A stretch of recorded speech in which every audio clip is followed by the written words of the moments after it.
Hi, I'm Mike. Welcome to the Sanders Kitchen.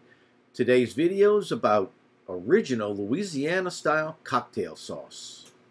Let me show you how to make an authentic Louisiana-style cocktail sauce, suitable for any fried seafood like fried fish, fried shrimp, fried oysters.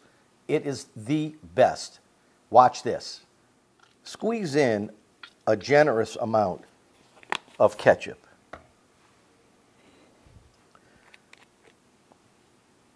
A little bit of your favorite hot sauce.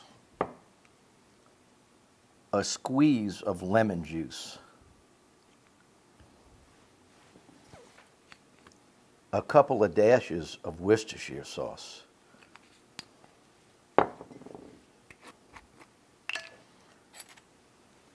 Prepared horseradish.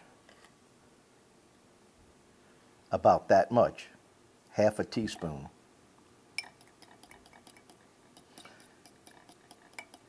Mix it all together.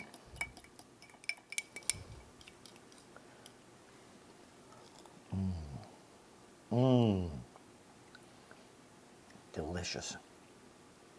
If you like it spicier and you can tolerate the horseradish, add a little bit more.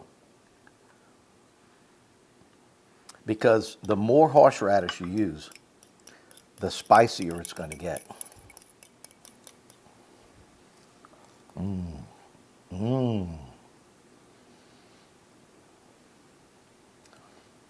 Original cocktail sauce. You can't beat it. Thanks for watching the Sanders Kitchen. If you liked our video, give us a big thumbs up and subscribe to our channel. See you next time, and God bless you.